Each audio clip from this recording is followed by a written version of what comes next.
Hey, everybody, welcome to Trusting Grief with Tami Riley. Today, I have a special guest who's dear to my heart because I actually got to study with her. She is a hypnotic coach from Longmont, Colorado. This is Zoilita Grant, everybody. Nice. She, Thank you for inviting me. of course, Zoilita has over 50 years of experience in being a mindfulness expert, public speaker. She's authored over 30 books. And prior to being a coach, she was a psychotherapist for 35 years before she moved into coaching. So, about 5 years ago, I had the privilege of studying under her to become a hypnotic coach myself. And so, I am just honored that you're here today. Well, thank you again. So, how can I best help you and help your listeners today? Well, I learned so much from you when I studied with you uh, through my hypnotic coaching program. And now that I've become a grief coach as well, I thought who better to bring on the show than to discuss one of the tools that has helped me the most deal with my grief of everything. I mean, this isn't just about death, this is about loss of any kind, identity, direction, sense of self, and you're really good at bringing people back to a goal and a vision that they have in mind for what they want their life to be. And so, yeah, I just thought we could have a conversation about hypnosis and all the things hypnosis. Sounds great. Well, I don't know if you remember this, but I myself suffered a great personal grief. I was very, very lucky in the fact that I was in a loving, romantic relationship for 30 years of my life. Mhm. And then my husband died suddenly in 2014. And when my husband died, it really felt like a broken heart experience. And even though I had a vibrant career, and even though I was very functional because I had a lot of medical debt to pay off, I was really feeling brokenhearted. And I turned to hypnosis because the hypnosis helped me to feel that grief and to let go of some of that grief so that I was able to come more into a place of center and balance. And grief that comes, whether it's from the loss of a loved one, for the loss of a pet, Mhm. loss of a job.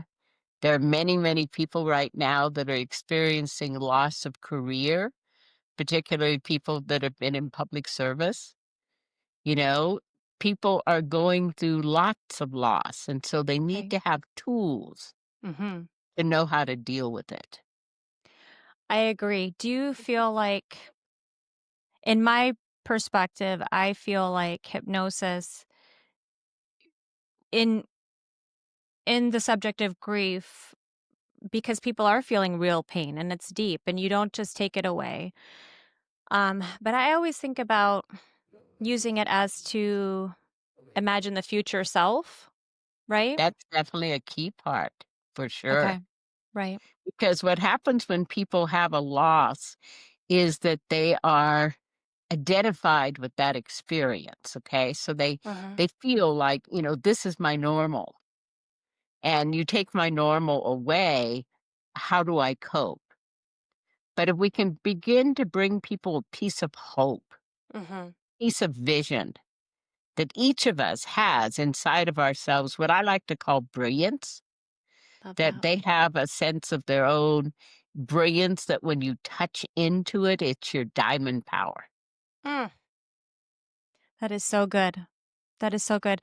So, if we could just talk about basics for a moment, because I don't know how many of these listeners really know what hypnosis is, what they think of trance, what they know about anything. So, could we just talk a little bit about the basics? Let's go to talking about the mind as if your mind is a computer, because your Okay. mind computer, Right. okay? And your mind has hardware and it has software, and the hardware is the physical brain, and the software are the thoughts and the patterns and the programs of the thoughts. And the mind is 85% subconscious 15% conscious. And when they disagree, the subconscious always wins. It cheats, it gives you insomnia, it has you pick up bad habits, it gives you amnesia and denial, procrastination. But the reality is, when you learn how to use that subconscious mind, Mhm. and just as an aside, all hypnosis is really self hypnosis. Right. Okay. What it is that you and I do is as much different than people who think reality TV is life. Okay. We're Mhm. so different from what people think stage entertainment hypnosis is. Thank you. Thank you. Yes, it's not about barking like a dog, quacking like a chicken or Yeah. duck. I mean, chicken, a Yeah. duck. Yeah. And it's a good answer when someone says to you, is what you do like stage hypnosis? And you can say, is what you do like reality TV? Mhm. Wow, that's good. That's Because that good. makes people aware of the fact Right. that this is another type of performance. Wow. That is incredible. So I have my handy dandy workbook here that I learned from in studying with you. And we've got all these different, you know, uh, terms of what hypnosis is. And one of my favorites is a relaxed, hypersuggestible state. Very simple, very easy. It's not, you're not having somebody control your brain, take over control where you're losing control. It's nothing like that. And I think another thing to really remember is your mind will not take in suggestions that are not good for you. Mm. Your Wow. mind has a filtering system. And so if it doesn't align with your belief, contrary to Woody Allen movies, I cannot hypnotize you to go steal the Maltese Falcon for me.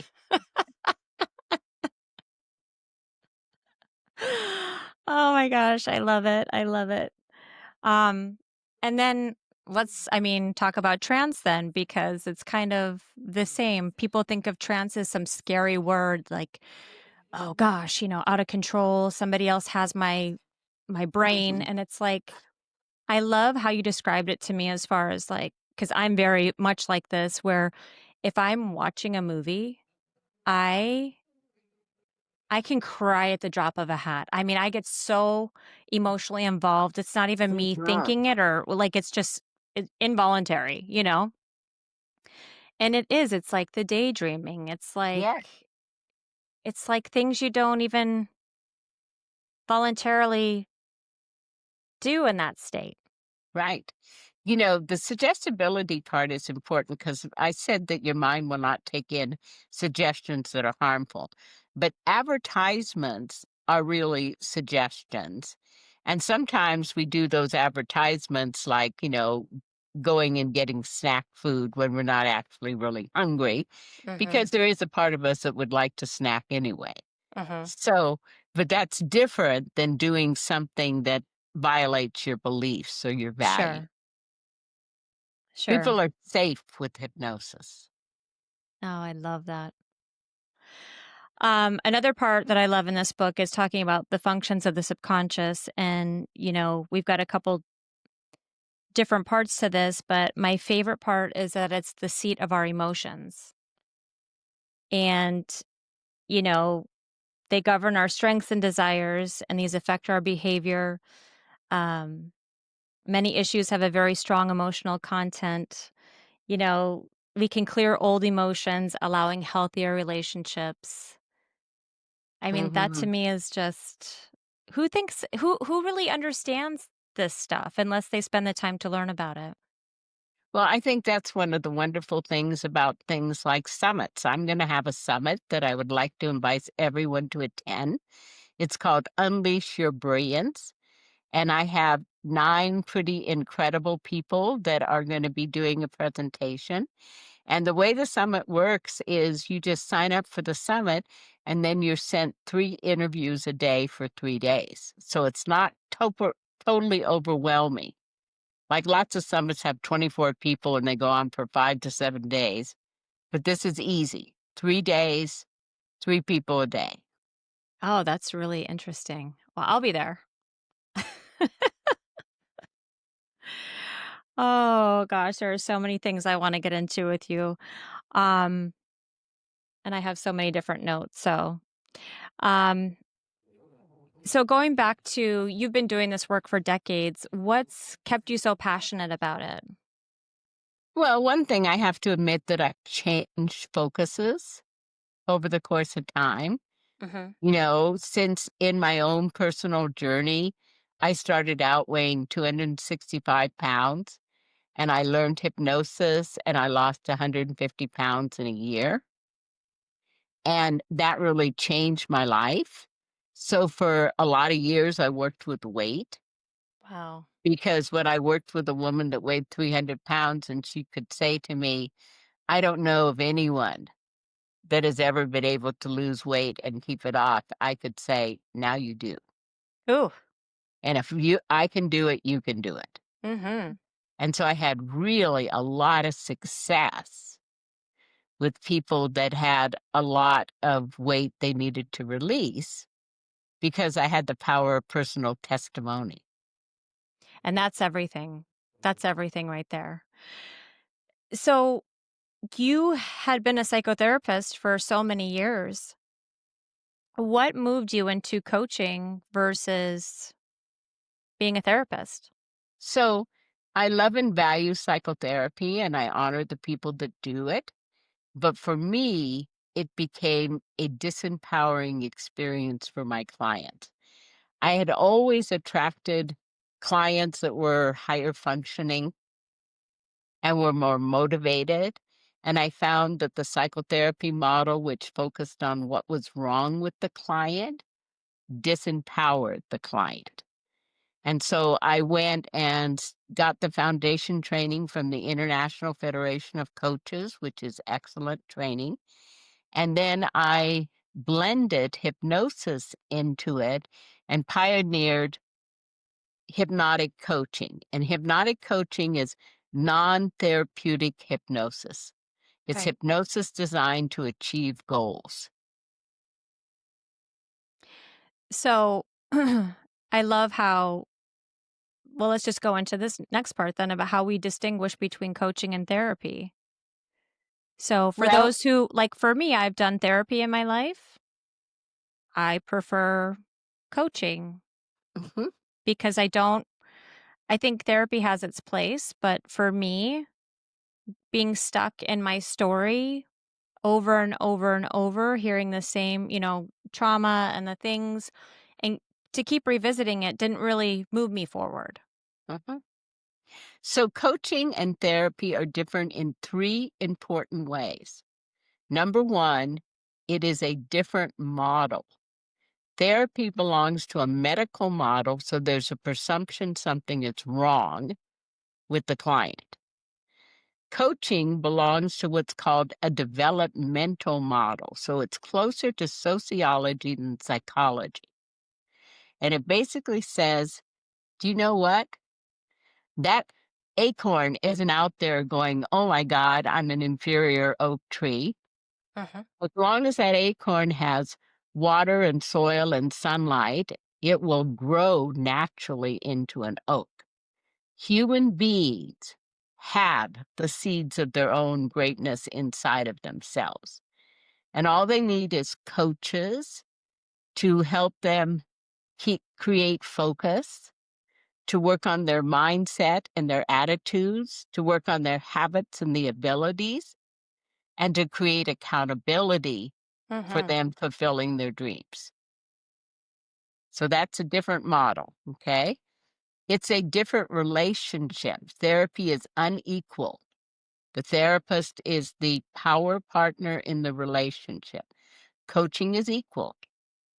You hire an equal person to coach you, just like you hire your accountant Mhm. or you hire your chiropractor.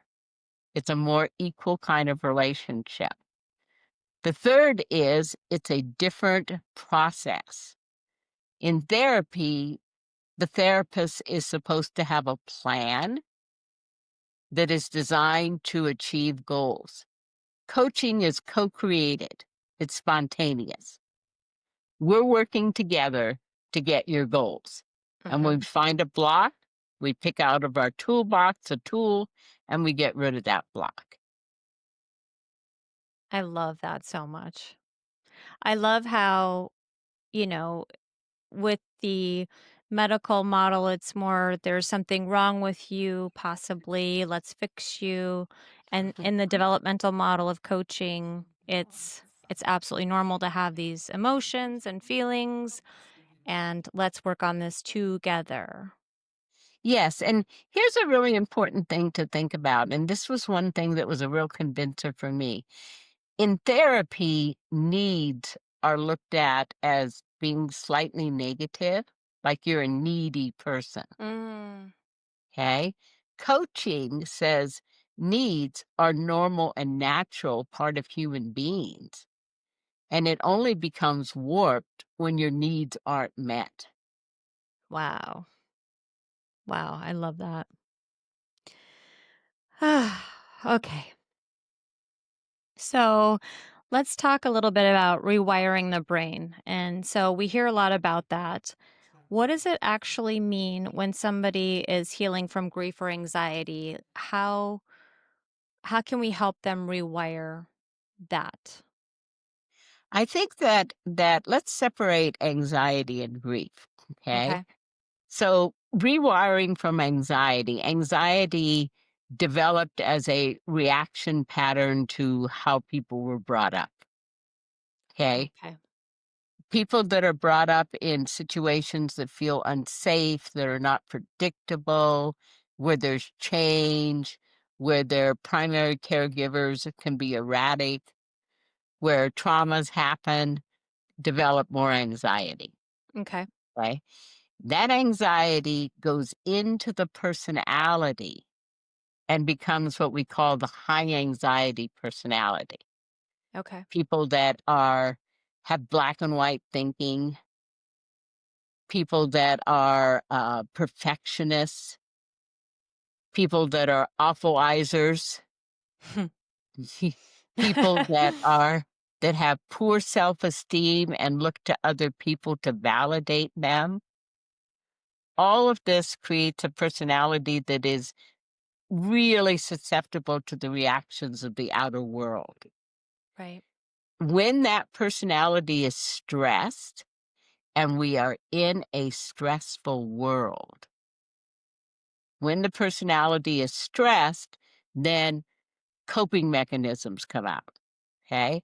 So, one of the things that we can do is we can, with hypnosis, create an inner safe place.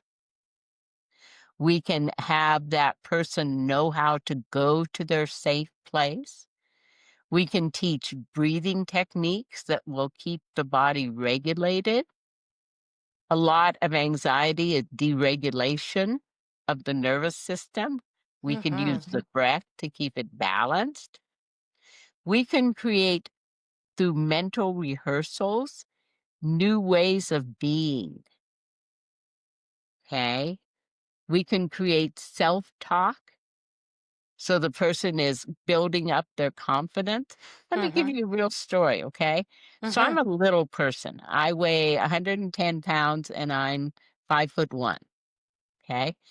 I rented a car for a recent trip to California and I had requested a compact car like I have. And they didn't have a compact car. They said I'd have to wait 2 hours for one, Oh, jeez. but they gave me this great big souped up Chevy Malibu. Oh, okay. So driving in California is intense. Okay, driving from the airport up the Sierra Mountains to where my mother lives is an intense drive. And so I was staying at a friend's house and kind of driving back and forth to be with my mother every day for about 4 days.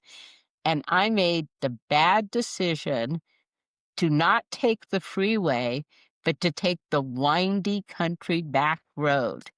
And every time I would touch the wheel, the car would overcorrect And I was going like this, and I was becoming more and more anxious.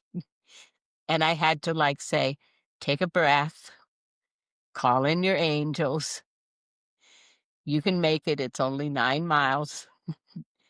Just if you feel too nervous, stop and rest. And I made it there. The rest of the time, I took the freeway. So even the expert needs to practice her own teachings. Yes, yes, yes. Now, when we talk about working with grief, we need to honor people's process of working through their grief. I still have grief from the death of my husband, but I can feel happy now. It took me a couple of years, no, it took me like 7 years to be able to feel like I could be really happy, and I went on a pilgrimage to Machu Picchu, Oh, wow. and I found a rock that was shaped like a heart, and I felt that from that part, I could be happy again. Incredible. Yeah, It but I was still like have times of feeling sad. it was almost like, it's Rick, right? Yes, It's almost like Rick was giving you a little sign. I think so. It felt like that. Yeah. That's beautiful. Yeah, I mean, you with grief, it's so personal to everybody, how they process it, and, um, my goal with this podcast or with my coaching is I just want people to have tools to just little by little. Like, it doesn't have to be this whole big thing. There is no time frame. There is no expectations of getting to a certain point. It's just these baby steps that hopefully help them move forward every day. Sometimes I think it's also important for people to be able to have a safe place to talk about the person they loved. Mhm. Because where I have moved to is to be able to remember wonderful times, and I still have this unicorn blanket that Rick bought when we went up one summer. We were involved with a lot of the mission projects of the United Methodist Church, which Oh, was wow. very service orientated when we lived in California. And so there was a camp for AIDS children in the 1980s at this Y camp, and half the staff quit because they were afraid Mm, being infected by the children. sure. So Rick and I organized a group of people, volunteers, and we went up and ran this camp for 3 weeks where they brought in three different groups of children from New York City that had AIDS to be able to spend a week in the Rocky Mountains, Wow.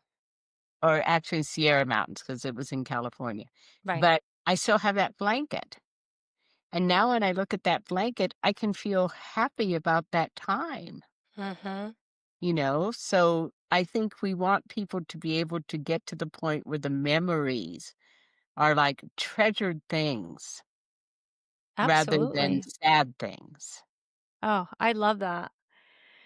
And even if it's, not about death, I think that I think that a lot of people think that any type of self-work and mindfulness or anything,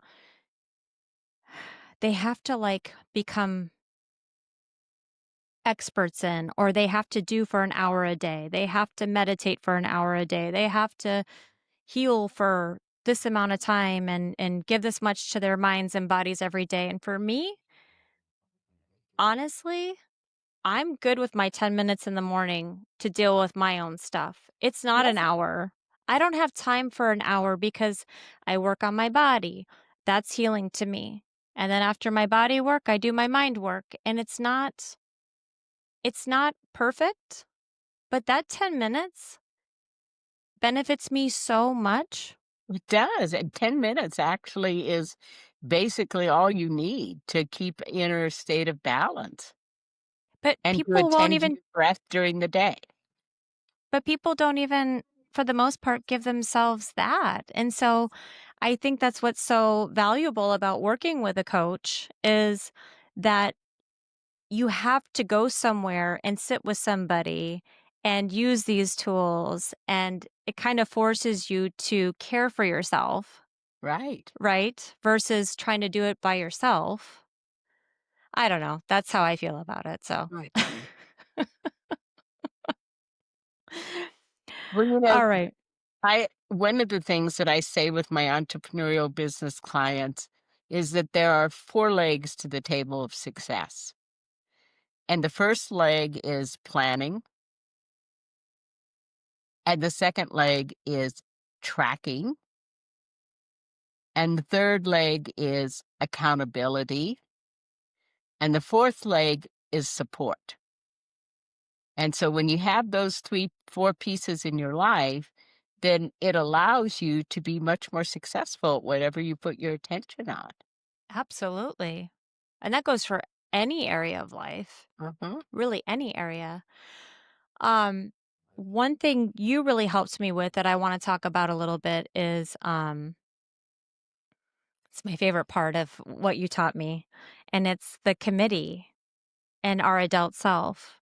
And we worked a lot on that together, you and I, um, with the subpersonalities embedded in us, Mhm. you know? So I find this funny because I'm definitely not the intellectual part. So the intellectual sides, parts of us are the judge, believer, skeptic, and organizer. And then we have the feeling parts, which are definitely me, the child, the rebel, the victim, and the romantic. Yes. Right?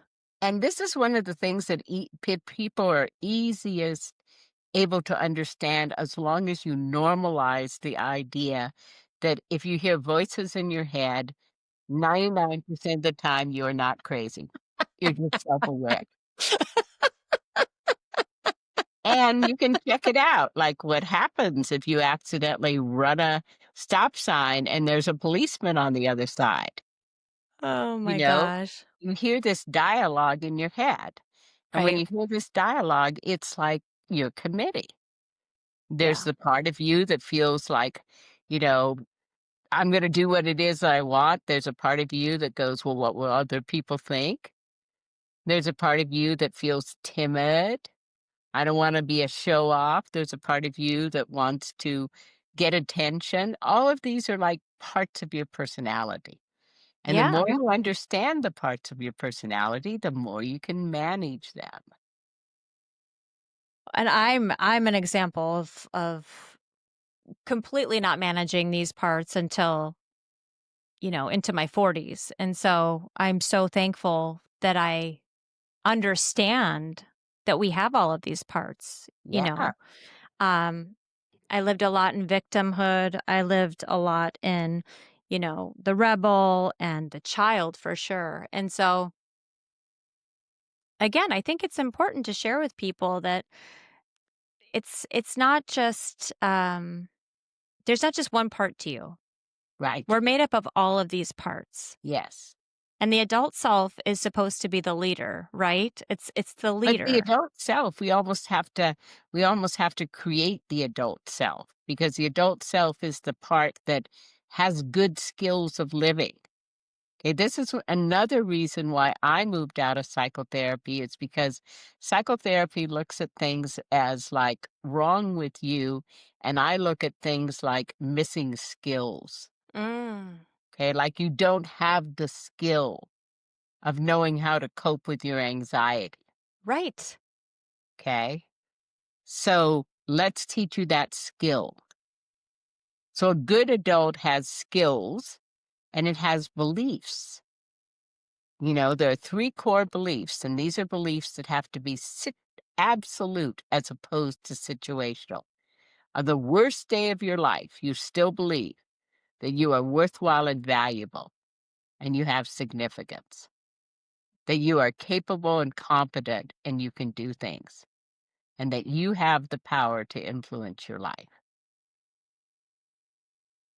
I mean, that is so profound to think that we literally can grab control of all of this. It's all Nobody about choices. yes. Okay? Most people are making most choices from their subconscious and then rationalize. Mhm. But once you get into that mindset where you've got that pause, 10 minutes of meditation will give you a pause Mhm. so you can look rather than react. Yeah, Once you get there, it's all choice. it's completely that reprogramming because for me, I can see it as like, you know, how your phone freezes and you have to turn it off and reset it because you can't get off that program. It's Mhm. just frozen, Right. right? And then you turn your phone off, things work again, but you took that pause to do whatever you needed to do in that time, Yeah. you know. But I think the parts work is so incredible. Um you've covered so much of this with me already. Let's see here. Oh, I like how so grief awakens the victim inside, but you've said the part can be transformed into the director of self-care. Mhm. And so how does that transformation happen? Is it So through the so self-hypnosis? so the victimhood really has to do with the person establishing a belief that things happen to them. Mm. So there's a shift that says things happen for you. Okay. Things happen for you. Like I went through major things in my life, but they helped shape me into having a lot of resilience Yes. and to developing skills that I now teach to other people. So being able to say, okay, instead of saying this was done to me, let me recognize that other people's behavior is about them and that perhaps I made a poor choice thinking I could heal the alcoholic with my love. Okay. Mhm. Then you move into this place of, well, what kind of choices do you want to make? Right. And the thing I love about hypnosis is being repetitive, Mhm, repeating what you want to be suggested to you versus just being on that autopilot. mhm. I don't think people understand how much repetition really, really does help your subconscious. Yep. Um, okay, so okay. So what does it feel like when the adult self is leading compared to when we're lost and apart?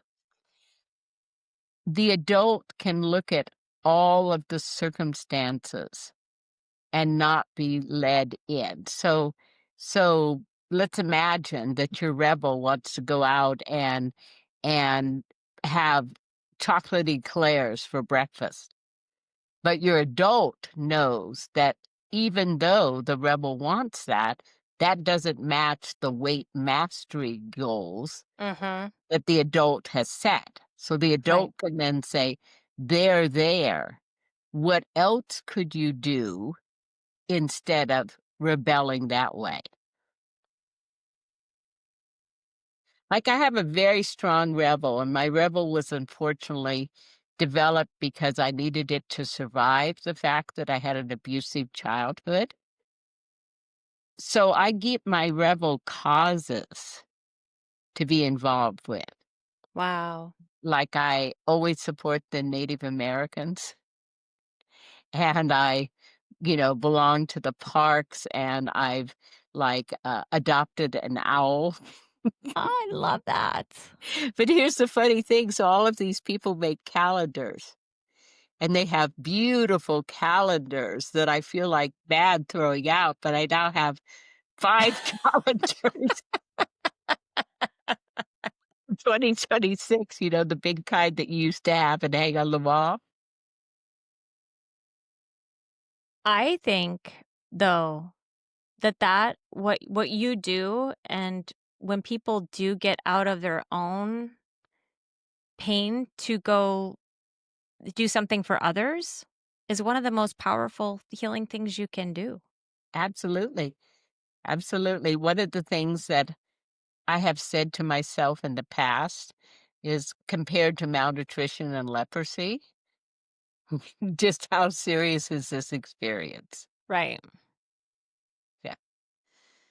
Uh, so grief changes everything. And for someone listening who feels stuck, who's wondering how to rebuild, how can hypnosis be a tool for redesigning their life without ignoring their pain? I think the absolutely greatest honor you can give to something that you've lost is to make a transformative change and to have a life well lived. Mm, I love that. It is. It's honoring them. Mhm. That is so beautifully said. What are some small, realistic ways someone grieving can use their subconscious, begin to use it to move forward gently? I think journaling is a really good idea.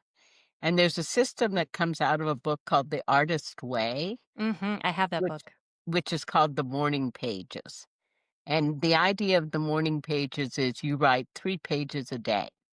And sometimes you may go into this experience saying, "Oh, this is really silly. I don't know why I'm wasting my time."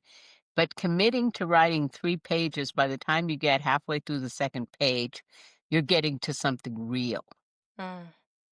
and allowing those things to really come up. Like, when I was going through major grieving about my husband, and I had to make money to be able to pay off medical bills, I allowed myself between 3 and 4 in the afternoon to become hysterical and took a shower and screamed and cried in the shower and stayed in the Awesome. shower until it ran out of water. Was that your way of just like What? getting it out of your body? Getting it out of my body. Yeah, just sobbing because I had to be functional and I had to handle things and I had to pay a lot of bills, and I just realized that I needed to have that release. So 3 to 4 in the afternoon was just sob your heart out. That is that is the perfect thing to do. The perfect thing to do, and it helped you, correct? It helped me, and I think being in that water and just letting that water just kinda wash through me. Mhm. Mhm. Oh, God. Okay, so you teach that the subconscious believes what it's told, and if we don't give it positive, present tense suggestions, the conscious mind with the doubts and criticisms always win. Can you share why words matter so much in grief? I think that words become self-fulfilling. So when you say things like, "My heart is broken," Yeah. it tends to make the heart feel more and more broken. But when you say, "My heart is needing to recovery," or Mm. "My heart is needing to heal," or "I'm wanting to feel love," all of those things kind of reverse that energy and puts that energy back into you. Wow. Wow. And you just answered my next question. So we're going to move on to this last part of hope. What is the most surprising transformation you've seen in a client through hypnosis? I used to make CDs, and one of my CDs is called Recovering Your Health. And I had a client one time who had so many things wrong with her, so many things wrong with her, and was just in misery and agony and had a lot of pain from fibromyalgia, but also had asthma and just so many things. And so she put that CD on auto reverse so that it played over and over again all night long for like 3 months. Mm. And she spontaneously recovered. I was, like, totally, completely shocked. I knew that a lot of her illness had an emotional component, but Wow. somehow that experience of just having that rewind in her brain rewired her brain, and within 3 months, she was so much physically better. Wow. I mean, this is what I'm talking about. This stuff is so powerful. And if we even all just tapped into it a tiny bit, Mhm. we would be feeling so much better, even Yeah. in the world we're living in, even in the loss, even in the pain. Um, I don't know. I love that. Thank you for sharing that. And then, what would you say to somebody who's still skeptical of hypnosis? So I would say that it's worth the experience of trying it out because you will know after one experience whether or not it's a good match for who you are. Mhm. And if it's a good match for who you are, and it's a good match for 90% of the population can easily learn hypnosis, then it can help you get your goals faster than anything else can. Beautiful. And last thing I wanted to ask you is if you could leave one thought with someone who's grieving right now, maybe they feel stuck, hopeless, broken. What would you want them to know about their ability to heal and grow? I think they have to remember that this will pass away, that this intensity of feeling will pass away, and that they will move into another place. I think that when you suffer loss, it does have impact on you, but you can be more resilient and you can rise like a phoenix Mm. and just come out stronger. Oh my gosh, Zolita, that is amazing. I'm so thankful you came on the podcast today. Is Well, there thank you anything else you want to too. share? If anybody wants to work with Zolita, please go to mind-set-for-success.org. And she was the best coach I could have ever had. So, if you're looking to work with a hypnotic coach, I highly suggest her. Thank you so much. And I want to invite everyone to come to my summit. It's free, it's online. It's a Facebook event called Unleash Your Brilliance. So look for it. And I look forward to seeing you all there, hopefully. Take care. Awesome. Thank you so much, Zolita. Bye bye. Bye bye.